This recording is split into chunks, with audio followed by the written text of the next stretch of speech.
a une très grande différence entre ne pas montrer ses émotions et ne pas ressentir les émotions, ou au contraire, entre montrer ses émotions et ressentir des émotions. J'explique ce point-là à chaque fois avec mes patients quand on parle des émotions, parce que dans l'idée collective, ce truc-là, ce principe-là, la différence, elle n'a pas été enregistrée, et pourtant elle est essentielle dans la gestion des émotions. Alors, quelle est la différence déjà entre montrer et ressentir une émotion? Montrer une émotion, on est sur de l'ordre comportemental, on est sur l'extérieur, c'est-à-dire je montre mon émotion de colère, je vais frapper, je vais courir, je vais marcher, je vais me cacher, enfin voilà, on est sur du comportement, d'accord? Ressentir l'émotion, par contre, là on est sur de l'intérieur, on est sur quelque chose que personne ne peut voir. Il n'y a que vous qui pouvez ressentir ça, donc on va ressentir de la colère, intérieurement on va avoir cette émotion qui sera présente. Pourquoi est-ce que la différence est super importante? Eh bien,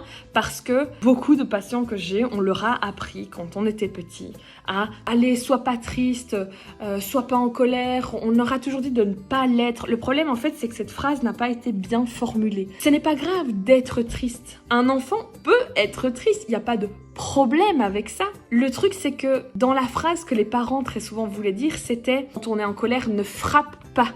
Mais c'est pas arrête d'être en colère, en fait, c'est change ton comportement. Et là, la différence, elle est essentielle parce que les gens ont eu l'impression qu'il fallait apprendre à ne pas être en colère, à ne pas ressentir cette colère.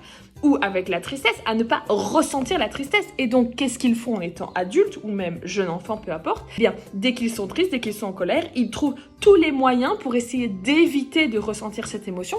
Et l'évitement émotionnel, c'est un sacré gros problème psychologique, hein. Je vous le tiens à le dire quand même, ça ne veut rien dire cette phrase, je vous le tiens à dire. C'est quand même ce que j'essaye de travailler parce que essayer de ne pas ressentir intérieurement une émotion, c'est pas possible. Je vous le dis directement, c'est pas possible. Et donc toute l'énergie dépensée à cette stratégie pour éviter l'émotion interne, elle est vaine, elle est perdue et elle est épuisante parce que ce n'est pas possible. C'est comme si on essayait de contrôler la pluie. Il pleut, point, t'as rien, mais un kawaii. Mais par contre, on peut contrôler... Il est chiant ce décolleté là, non? Un petit peu, hein? On peut contrôler notre comportement. C'est-à-dire, je peux être en colère, mais en étant en colère, je ne suis pas obligée de défoncer tous les gens que je croise à la rue. Ok?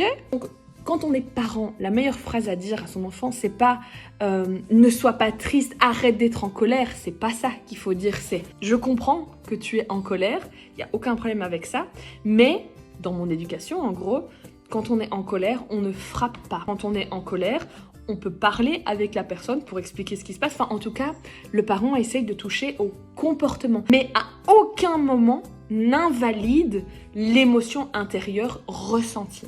On peut et on doit ressentir n'importe quelle émotion à l'intérieur de soi. Par contre, le comportement, lui, peut être lié à l'éducation, à l'apprentissage, et même en étant adulte. C'est pas parce qu'un enfant a appris qu'on ne devait pas être en colère et tout ça, qu'en étant adulte, il peut pas régler le souci. Non, pas du tout. Rien n'est acquis là-dessus, ok?